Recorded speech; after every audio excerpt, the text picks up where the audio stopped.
बारे में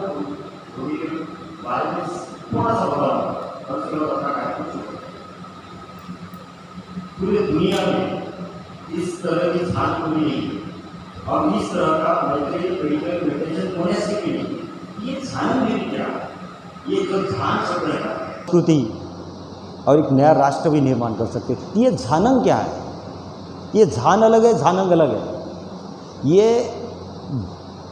एक जो दोहा है धम्मपद, बुद्ध का जो धम्मपद एक सर्वश्रेष्ठ साहित्यिक कलाकृति है, उस धम्मपद का एक दोहा है जिसके आधार पर हमने ये ध्यानंग भी बनाई है।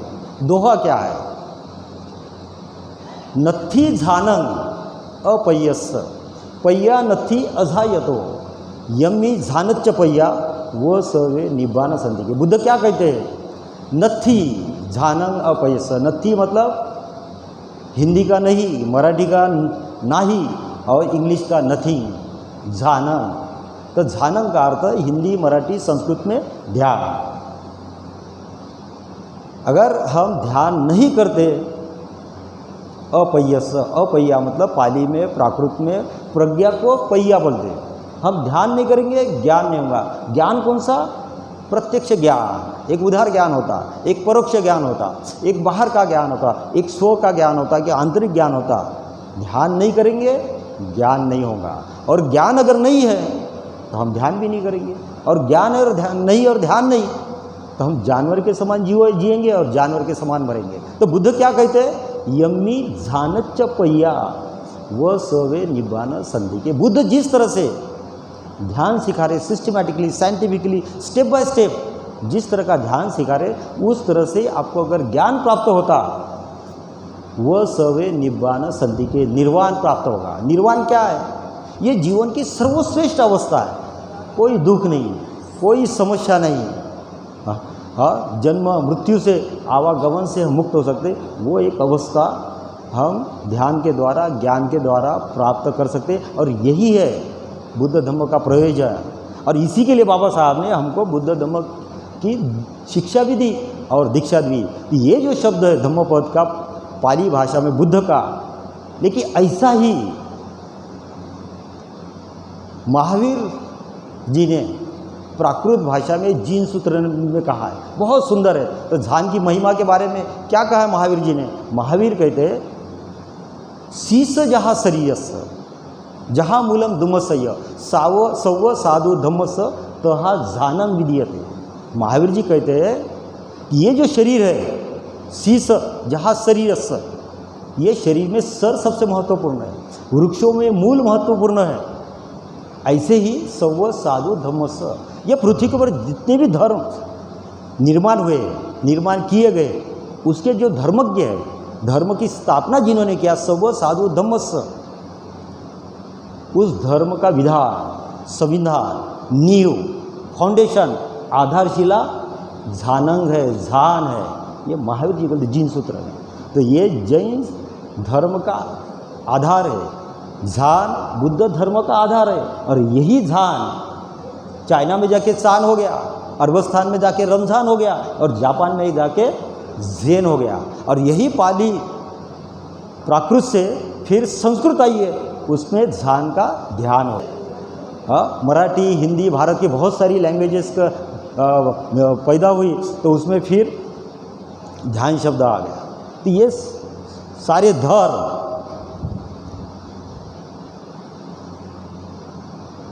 उसका आधार ध्यान है। ये अगर ध्यान समझे तो ज्ञान प्राप्त होगा, ज्ञान से हमारे जीवन को अर्थ मिलेगा। लेकिन ये ध्यान से, ज्ञान से ही बाबा साहब का सपना पूरा होने वाला है।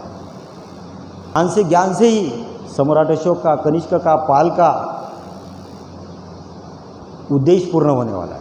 अगर आप ध्यान नहीं करते, ज्ञान नहीं करते, जो कुछ भी करते, आपके जीवन को कोई अर्थ नहीं आएगा और आप कुछ अर्थपूर्ण जीवन में निर्मित भी नहीं कर पाएंगे। तो हम आज जो संगोष्ठी यहाँ ले रहे हैं, धम्म संगोष्ठी, उसका पर्पस क्या है? उसका पर्पस है कि हमारी समस्या है, उस समस्याओं से हम मुक्त कैसे होना।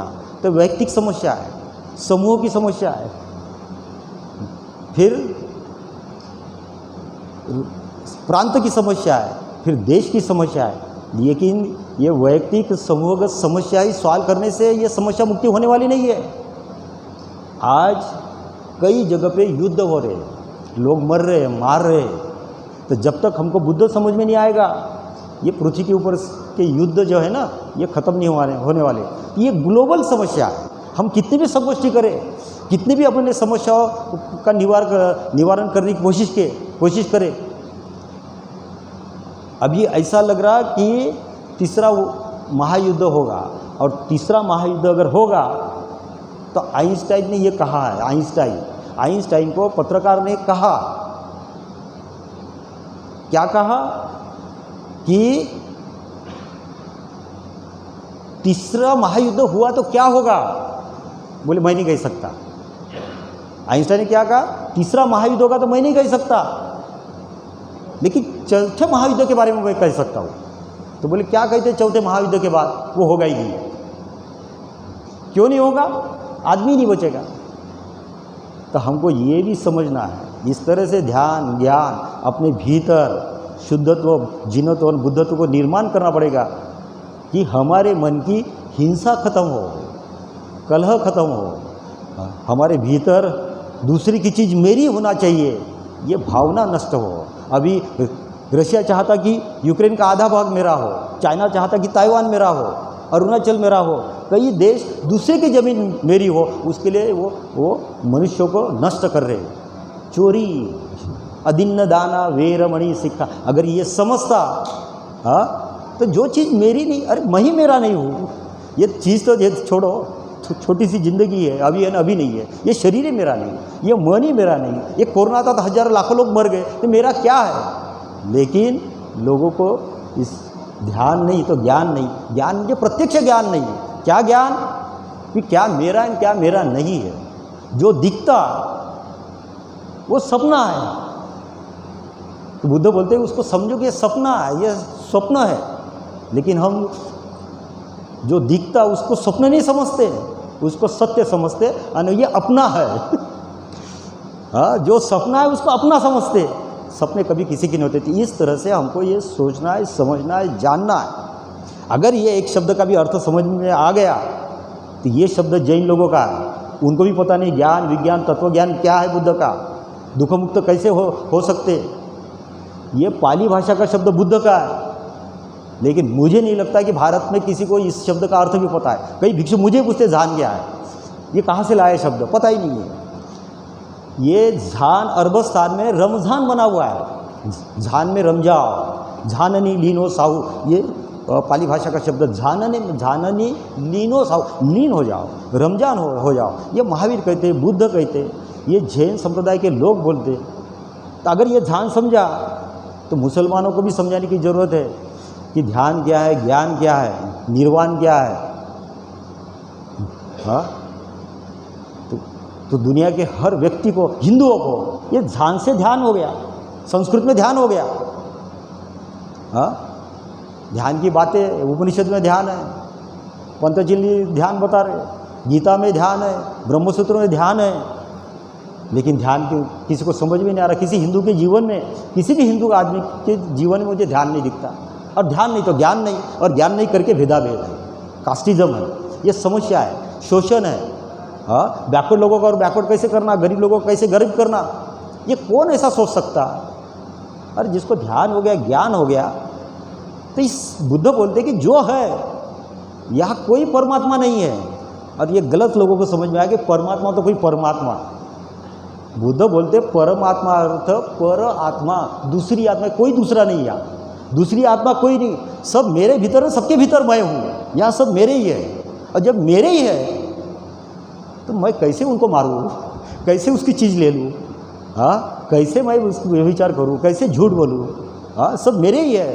हाँ, तो ये अगर प्रज्ञा हमारे जीवन में आती और इस तरह की प्रज्ञा हम लोगों को समझाने की कोशिश करते तो सारी समस्याएं खत्म हो सकती। तो इसलिए ये ध्यान भूमि बनाई है। तो ये ध्यान भूमि तथागत गौतम बुद्ध, सम्राट अशोक, बोधिसत्व बाबा साहब, इनका सपना पूरा करने के लिए बनाई है। तो आज का जो टॉपिक है वो है कि कैसे हम समृद्ध भारत, प्रबुद्ध भारत कर सकते हैं, पहली चीज़। दूसरी चीज़, हर व्यक्ति दुखी है, तो हम दुख से कैसे मुक्त हो। जो आदमी दुख से मुक्त हो वो दूसरे को दुख से मुक्त कर सकता। तो पहले स्व दुख मुक्ति हो, फिर समूह को कैसे दुख मुक्त करे और फिर राष्ट्र को कैसे दुख मुक्ति करे, ये प्रयोजन है।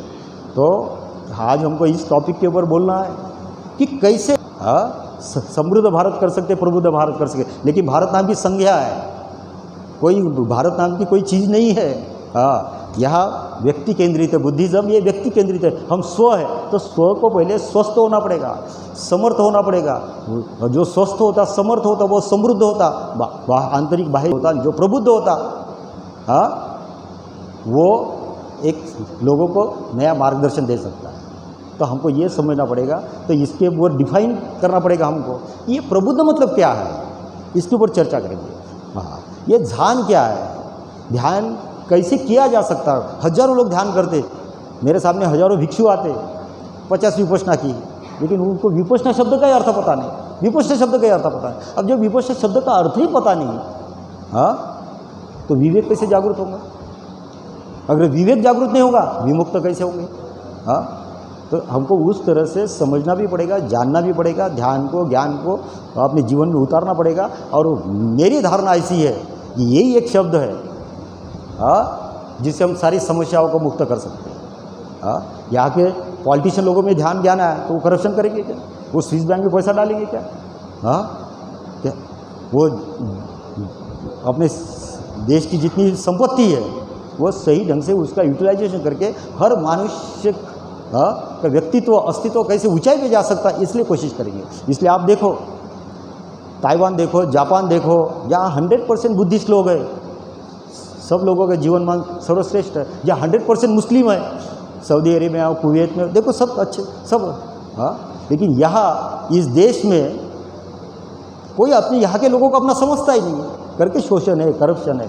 तो कैसे उन सब लोगों में ये मैसेज जाए कि यहाँ दूसरे नहीं है भाई, हम ही है, एक ही है। तो इस तरह से हमको सोचना पड़ेगा। ये संगोष्ठी में इसके ऊपर चिंतन मनन हो। आप सब यहाँ आए हुए हैं तो आपको भी इसके ऊपर चिंतन मनन करना है, आपको भी सुझाव देना है। और जितने लोग यहाँ वक्ता बनकर आए हुए और जो ये कार्यक्रम अरेंज कर रहे, उन लोगों को भी इसके उत्तर देना पड़ेगा। अगर इस तरह से हम उत्तर दे सके तो सही में हम बाबा साहब के सपनों का भारत निर्माण कर सकते हैं। इतना कहते हुए मैं रुकता हूँ। प्रास्ताविक अंत में फिर बाबा बुद्ध को नमन करता हूँ, बाबा साहब को नमन करता हूँ, भंते जी को नमन करता हूँ, आपके भीतर जो विराजमान है बुद्ध अंग, उसको भी नमन करता हूँ। नमो बुद्धाय, नमो बुद्धाय, नमो बुद्धाय।